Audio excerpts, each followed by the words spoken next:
Okay, I got one for you. What do you think your life would be like if your parents had said to you, you are special, you're unique, you have a gift that you've come to this world to give that no one before you has given or done, and no one after you will. What you need to do is you need to discover what that is. So don't worry about making a living. If it comes to pass that you haven't yet found a living, I'll provide for you. I'll take care of you. Don't worry about getting good grades. Don't worry about it. Don't worry about going to the right school and having the right friends and all of that. Don't worry about it. The only thing that you need to do is to ask yourself, how can I be of service to humanity? And as you ask yourself that question and you discover your gifts, that is the most important thing that you can do with your life. Now, there's no correct answer to the question. What would that mean? How would your life be changed? Would you still be doing the same thing? I'll tell you, I don't know. I don't know. But what I do know is that I am in my perfect right place, and that I am doing my perfect right work, and it is all by divine design. So this is not a trick question. And oh, by the way, this really happened. Deepak Chopra, who wrote The 7 Spiritual Laws of Success, this is what he told his kids. He taught them the practice of meditation, of being still and knowing. And he told them, don't worry about making a living. Don't worry about getting the good grades or going to the best schools. Discover your gift and how you can use it in service to humanity. Guess what? His kids are extremely successful. They did get good grades, and they did go to the good schools, and they had, by anybody's standards, achieved success. What I think is true is that their path may not have been fraught with as many speed bumps, roadblocks, and potholes as some of us have experienced, because they weren't led into all of those shoulds and beliefs and conformities and keeping up with the Joneses and all that kind of junk that most of us were indoctrinated into. In fact, a lot of us, and I count myself among them, were indoctrinated with so many messages about lack and limitation and not good enough. As I have sat with the question, I'm finding it difficult to imagine what that would be like. And I also know that I am here by divine design. I just took the scenic route. So today we're finishing up the series on the 7 spiritual laws of success. I'm going to touch on 3 things. First of all, being successful. The reason I called this talk Being Successful, and once again a play on words, which I love to do. But if you notice, when people talk about being successful, it's usually about what they do. They did this, they did that, they went to this school, they got this degree, they got this job, did well at that, and it was about do. Am I right? Well, doing isn't the way to get there, or the only, I'm going to say it's not the only way to get there. You can get there that way. However, oftentimes, again, you end up taking the scenic route because there's a piece of the puzzle that you're missing. The second thing is I love connecting dots. I love, as I have studied metaphysics, how all of the dots connect through the various teachings and belief systems are saying the same thing in different ways, from different perspectives, from different angles. And I love when I'm able to connect to that. And so, as I have sat with the 7 laws of spiritual success, they are absolutely examples of one way to use what Science of Mind and Ernest Holmes teach is the creative process. That is a very definite way of bringing thoughts and beliefs into form and experience. And the 7 spiritual laws absolutely teach a route that ultimately is that process, that creative process. And thirdly, you can look around and see how people use these 7 laws knowingly or unknowingly. And yet you can look at it and then go, oh yeah, and guess what? They're successful. Now, if you look at the 7 spiritual laws of success, and I'm going to remind you of what they are. The first one is the law of pure potentiality, and it is about recognizing that we are surrounded in the field of infinite possibilities. Science tells us that. Spirituality tells us that. You'll see it when you believe it. The second law is the law of giving, which is pretty self-explanatory. It is having the attitude of sharing. If you want something, you give it. You give it away. And then the third law, to me, is part and parcel of the law of giving. In fact, the law of giving in my map of the world is a subset of the third law, which is the law of karma, or the law of cause and effect. Or as the master teacher Jesus said, it is done unto you as you believe.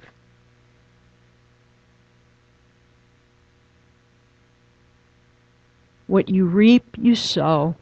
There are so many examples of if you put something out there, you're putting the same stuff out there that you're going to get back. That's why the law of giving is so important, because the two of them are about a very basic principle in metaphysics known as the law of circulation. Everything is in motion all of the time. Look to nature, and there is no stagnancy anywhere. Rivers flow, oceans move, wind blows, flowers grow, and then they shed their essence into seeds that come up to have more flowers. Trees grow leaves, and then those leaves fall off. There is a constant motion in life. Stagnancy is not natural, and wherever stagnancy occurs,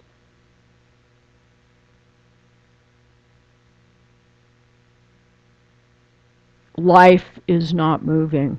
And in some cases, as you know, if something stays stagnant, it also begins to become toxic. And the other thing about another way to look at stagnancy is the idea of holding on to something. And again, you can't receive with a closed fist. You have to open your hand in order to receive. The next law is the law of least effort. And again, it's about going with the flow. when you are in the flow, when you are in the zone, and we have all been there, there is things that we do that we get lost in. Then you know you're on the right path. You are in touch with something that is a gift to you, that flows as naturally to you as breathing. And that is how nature works.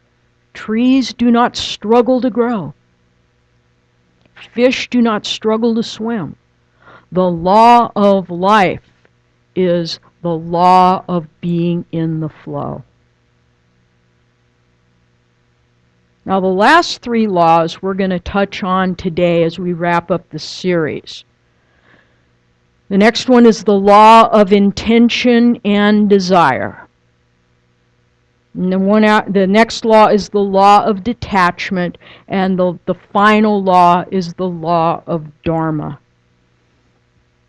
Basically, the law of intention and desire is exactly what it sounds like. And we talk about in New Thought about setting an intention. That's what our covenant is. 4 parts of our covenant is our intention is. And of course, it doesn't stop there. I mean, we're not done, but we have laid forth and been guided into 4 very powerful intentions of how what's important to us and what we want to do as a spiritual community. Now, there's a couple of concepts and principles that come along with that. Is how many of you heard that which you focus your attention on grows? And so that's the good news and the bad news. Because the good news, of course, is if you are focusing on a positive intention, if you are focusing on uplifting and empowering ideas, then your life is going to move in that direction and it's going to grow. And the flip side of that coin is if you are wallowing around in thoughts of lack and limitation, unworthiness, unlovableness, of, name your negative idea here.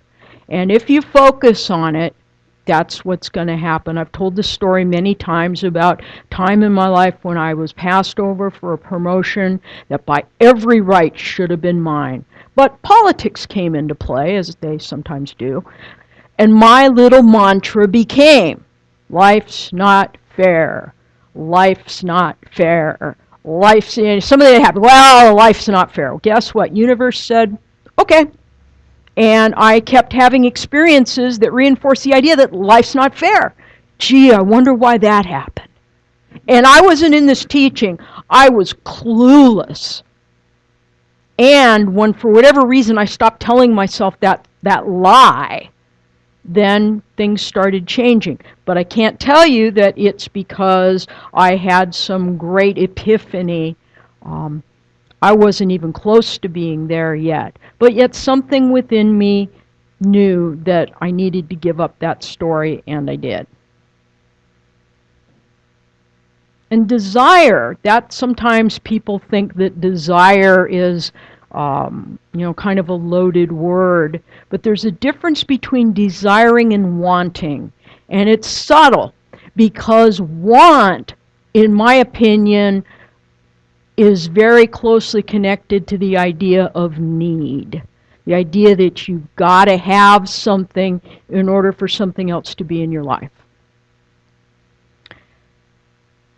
Yes, I want to be connected. Desire, I think, is more of a, this would be awesome. Or as Dr. Mark Vieira used to say, when you see someone who has something or has achieved something that you'd really like, instead of saying to yourself, oh, gee, you look and you go, that's for me. That's intention and desire. And then the law of Dharma. Dharma talks about your purpose in life. And I don't know how many times in this movement I have heard people talk about, I want to know what my purpose in life is. And why is it that so many people believe that your purpose in life needs to be something really huge? You know, we all can't be rocket scientists. We all can't be great influential healers, but we all are on a smaller scale. We're playing in a different space. We do not all have, what if we all were just all looking at playing on the world stage? What about our community? What about our family? What about our friends? So many times, people are chasing after that one big thing when their true purpose is staring them in the face. I am here to be a wonderful parent. You know what? I think that's a pretty good thing. To be a good parent and to raise children that become contributing, loving members of society. I think that that's pretty darn good. What about being a teacher? To be a person that imparts knowledge and inspiration to their students, regardless of their age. What about a musician? And I'm not talking about someone who's going to fill up the Staples Center. I'm sure Rod wouldn't mind if that happened. But I don't think that that is why he does what he does. He does it because it brings him joy. Am I right? That's right. Shake your head, yes. It brings him joy. It's a gift. And he is in his Dharma. There's all kinds of, I look at the minstrels. And again, they might want to fill the Staples Center too, but it doesn't really matter because yesterday at our treasure sale, they kind of created an energy by their music, and it was kind of a laid back, very, positive. Music is so powerful, and it just created a vibe that went for the day. So our purpose is not necessarily something huge. It doesn't have to be. And I think it's really important. In fact, one of the things that Deepak Chopra talks about when he talks about the law of Dharma is that it's very important for us to remember what our gifts are. And sometimes when I'm talking to people that are really spun on the idea of needing a great purpose, I say, why don't you sit down and write down what your talents and your gifts are? What are you good at? What do you do that gets you in the flow? What do you do that doesn't require effort and struggle? And then look at how those things, how you can use those things in service to humanity. And again, that doesn't have to be a big thing. It's like the butterfly effect. There was this thing on the news, I think it was last week, and a story about a guy who had ALS, and he wanted to give back. And so what he did is he went into a restaurant and he gave $50 to two kids. And he did it, he had no attachment. It was just, I want to give this gift. He gave $50 to the two kids. And then he walked away, they walked away, never gave it another thought. All he said to them, I think he said something to the effect of paying it forward. It wasn't a huge directive, but it was something to the effect of, use it for something good or whatever. And again, they all went on their ways. Well, months later, he gets an email from a village in Africa because these kids invested their money, and a whole series of events that happened that resulted in a school being built in this country in Africa. All because this guy went into a restaurant and gave 2 kids $50. The butterfly effect. So it doesn't matter. You don't have to do big things. You get to do little things with love. And I think Mother Teresa said something like that.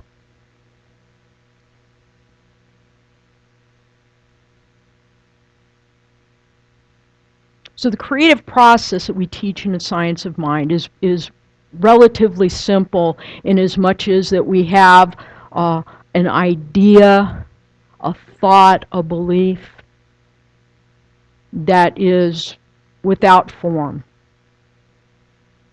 And it moves into what we commonly call the law or the creative medium. It's kind of the center part of the science of mind teaching symbol.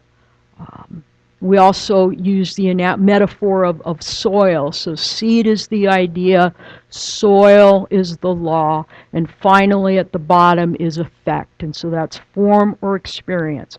You take an idea, you put it in fertile soil, and it will manifest in accordance with the idea. Science of Mind 101. Now what Deepak Chopra is telling us is the top is the law of intention and desire. Setting an intention. The center part can be the law of pure potentiality. It can be the law of karma. All of those things that simply act based on what is given into it. Pure potentiality, that's quantum physics. It basically says there is unformed substance anywhere that takes on form based on it being observed. Law of karma says, do unto others as we would want done to you, because when we do unto others, it is done unto us. And so if we're doing good stuff, we're going to receive good stuff. Guess what? That's also the law of giving.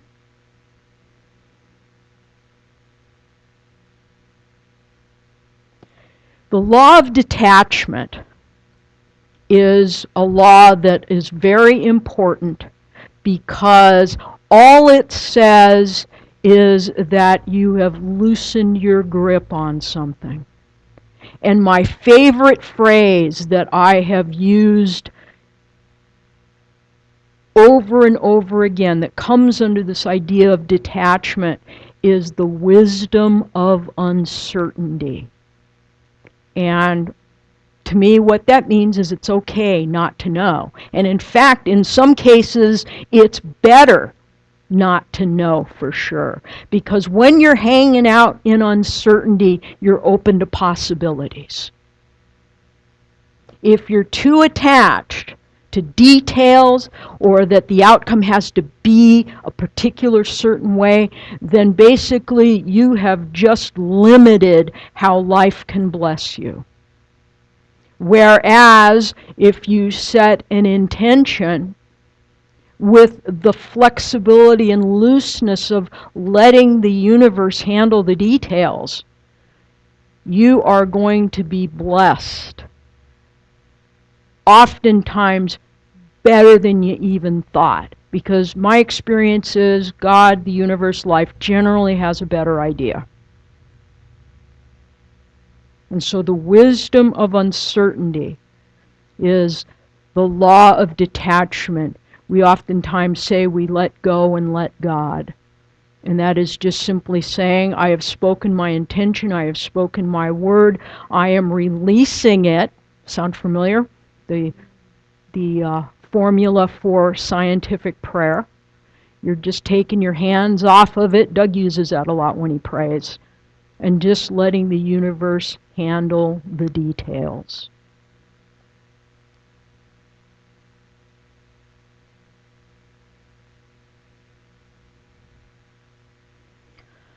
Okay, so it's football season. And you guys know what that means. Go Hawks. Now, I know even you staunch 49ers fans have to admit that Russell Wilson is a pretty successful guy.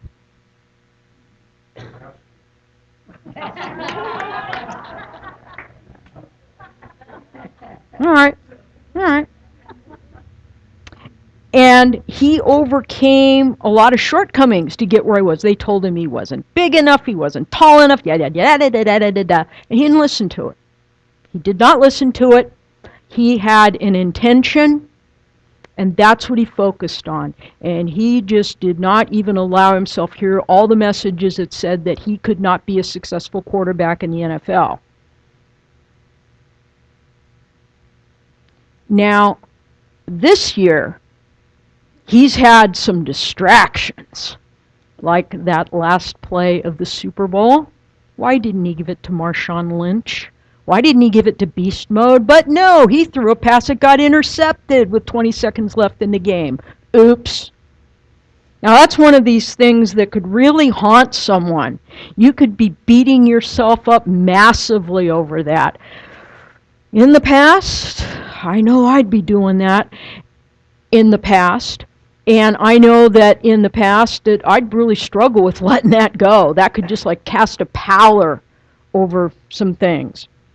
Oh, and by the way, he just signed some huge contract, $80 million, just, and he's flying in a bigger orbit now. You notice that? He's been to the White House. He was on the cover of the Rolling Stone. He's got a hot girlfriend. All of these things are things that could be real detractors and distractions for him. They did an interview last night. Seahawks won last night, oh, by the way. And here's what he said. And this is why I trust that his success last year will continue. The guy said, so, hey, man, you're on the cover of the Rolling Stone, you got the girl, you've been to the White House. How is that changing your life? You're wearing some better threads these days. And what he said is, you know what? This is all good stuff, and I enjoy it. But it's important that I keep these things in perspective.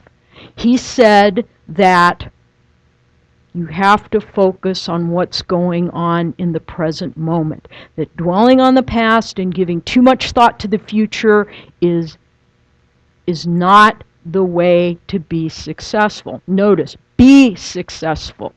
He didn't talk about how hard he worked in the off season. He didn't talk about practices. He talked about maintaining a perspective of the present moment. And he also talked about having solid values. He said faith, family, and then football. Notice, nothing was he talking about doing anything. He was talking about a frame of mind, a state of being that were absolutely in alignment with the 7 spiritual laws of success. He believed it was possible. Deepak Chopra says that you must find a place inside of yourself where nothing is impossible.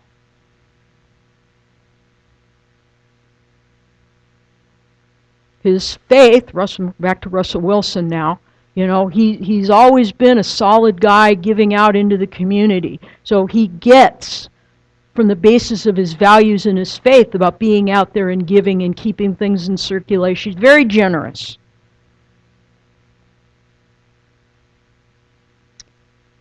He does talk about hard work, but he doesn't talk about it in such a way that it is is burdensome or really dragging him down. It's something that is motivating him. And while it's a little hard for some of us to see that as possibly least effort, I think it's possible. You know, when you're rehearsing, if you're in your zone, even though you may hours and repetitions, it still feels good and you're there.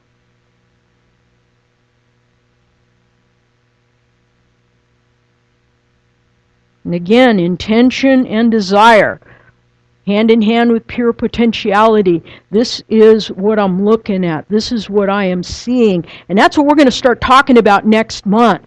Our way of the heart. Can you see it? Because there's pure potentiality out there. Can you see it? Can you let the universe sort out the details? And can you allow that each of us here have our unique gifts, and then we employ them in service to a greater good, and we do that together, then we are a successful community. In my opinion, the people who are true successes are not the people who got lots of stuff. They are the ones that chose good. Because sometimes you see people and they got lots of stuff. Even stuff you're sitting there going, yeah, that might be kind of nice. How many times have you seen people like that and then they end up crashing and burning? Why? Because they did not have solid values underneath. They did lots of doing, but they didn't do much about being present, being available, being still and knowing. Success is about being. And when we allow ourselves to do and be, that our doing is informed by our being, then we are successful. Let's pray.